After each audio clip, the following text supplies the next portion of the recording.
Flexible Consciousness, A New Look at the Developmental Psychology of Adults and Children. Author Carol Dweck. Subtitles by freebooksummary. Main ID: so all possess an attitude of either givenness or growth. Those who believe that their level of intelligence and personality is unchanging have a given attitude. Those who believe it is possible to change their personality have a growth mindset. People with a growth mindset believe that they will definitely have opportunities for self-improvement. Attitudes shape one's worldview, but they can be changed. Students who are praised for ability tend to acquire an attitude of givenness and refuse to tackle difficult tasks. Students who are rewarded for effort perform better over time. Athletes with a growth mindset cultivate strength of character by constantly pushing themselves to overcome challenges.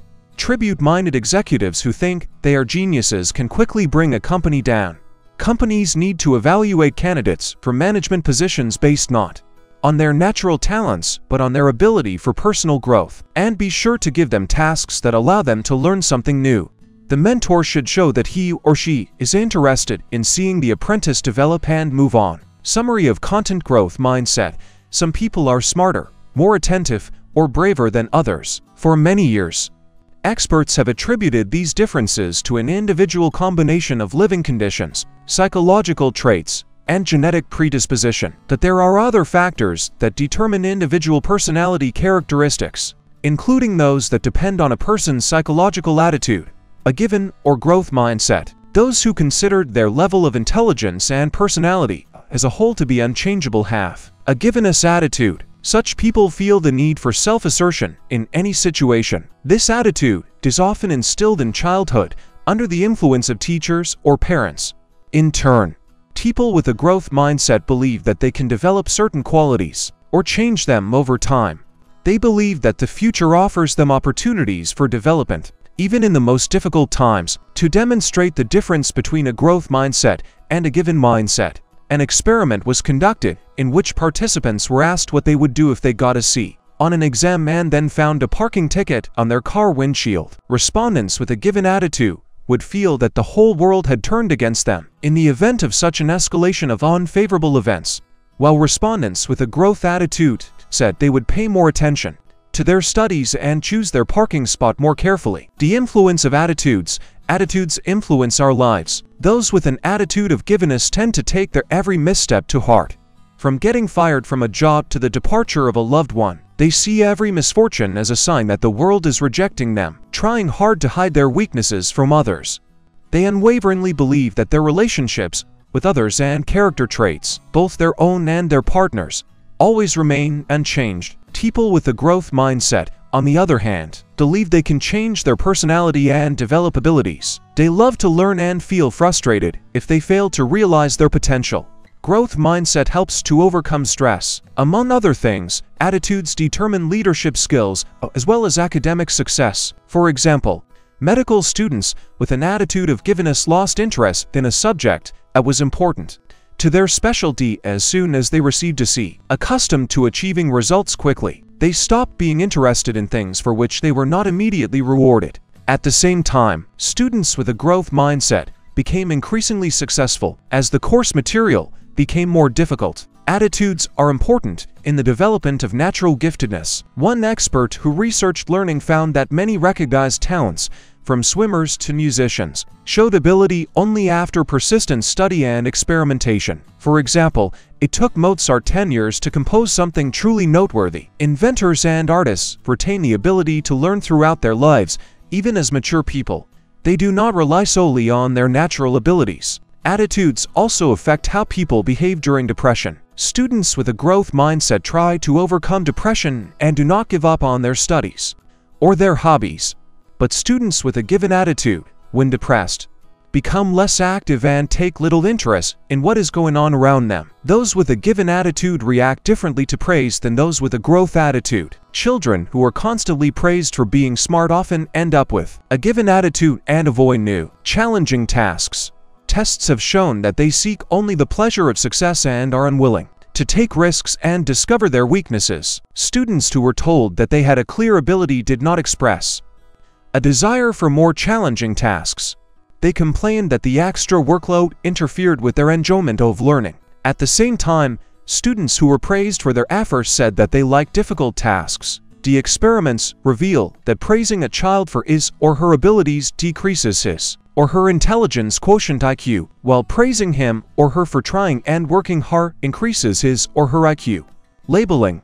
Both negative labels associated with gender or racial stereotypes and positive labels gifted, brilliant, can be very damaging. Labels tend to prevent people from reaching their potential. There are various mechanisms by which any label leads to low self-esteem, and a negative label becomes a self-fulfilling prophecy. If a teacher says that women are incapable of math and science, girls' performance in those subjects may actually decline. When researchers asked male adolescents to say how true the negative stereotypes about girls were, the very act of discussing these stereotypes boosted both self-esteem.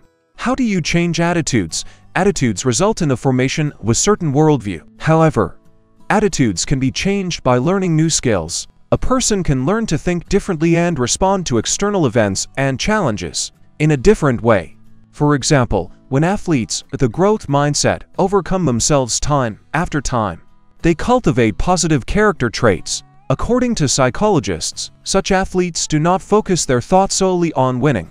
They focus on the process, taking as much pleasure in overcoming difficulties as they do in the final success. They learn from failure and know that hard work brings results. Athletes with a given attitude, on the other hand, strive to win at all costs, wanting to show that they are stronger than their opponents, and when they lose, they become depressed. Talent and training. Modern business literally prays for talent. This inevitably develops certain attitudes. Enron actively attracted talented employees with higher education. It developed a special internal culture in which employees simply could not afford to make a mistake. They would damage their reputation and the image of the corporation. Enron was never willing to admit its mistakes and was careful about its image. So when investors wanted to know more about the state of the company, the given attitude forced its management to get defensive and lie. Research shows that companies led by people with a growth mindset prefer to hire employees who do not list their degrees on their resumes, but who can identify bottlenecks and find solutions to problems. These leaders believe in a person's ability to grow and cope with challenges. In one study, experts conducted a comparative analysis of companies, taking as a starting point the dynamics of their stock price. By comparing companies that were showing impressive growth with those whose stock price was either flat or falling, they found that success depends on having a leader who can constantly monitor how things are going. In the firm man solve problems, other researchers conducted an experiment with business students, which allowed them to draw important conclusions. It turns out that the very formulation of the task and the criteria for evaluating its fulfillment contribute to the formation of a particular attitude. Two groups of students were given a fairly complex task of managing a hypothetical furniture company. One group was told that their natural managerial abilities would be evaluated based on the results of the task, and thus the subjects were stimulated to have a given attitude. Others were told that the assignment would give them the opportunity to develop their managerial abilities. In this way, these students were given a growth mindset. At first, neither group did well, but over time, the members of the growth mindset group learned from their mistakes and, motivating each other, outperformed the first group. By explaining to students the importance of having the right attitude, you can significantly improve their self-esteem. The key here is to show that the tutor is interested in the student developing and moving on. That said, tutors should be careful in their wording. As mentioned above, ill-considered praise often works against the student. They may have a misconception about the effectiveness of their teaching method, their level of ability, and how soon meaningful results can be achieved. Praise students for their efforts and achievements to encourage them to strive for greater challenges. With children, you need to be especially careful about value judgments. A passing you're quick to grasp things because you're so smart may lead children to conclude that it's a bad thing to learn something new solely. It is also unwise to protect children from making mistakes. In life, people often find themselves in a different role than the winner. Parents who see their goal in helping their child to always be the best do not give him the attitudes that help him to adequately cope with failure. As a result, in such cases, he tends to blame others, downplay the importance of the endeavor he fails, or, fearing defeat, make it a self-fulfilling prophecy. Attitudes and leadership.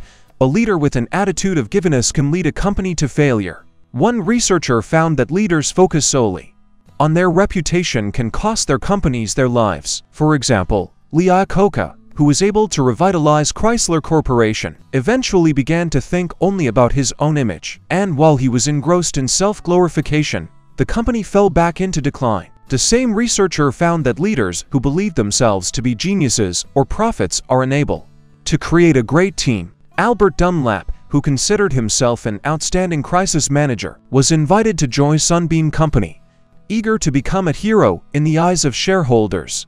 He closed 2/3 of the plants and laid off half the employees. However, the value of the company had risen so high that he found himself unable to sell it. Forced to take over management of the company, he fired dissenters and artificially inflated profitability figures. After 2 years, he was forced out the door.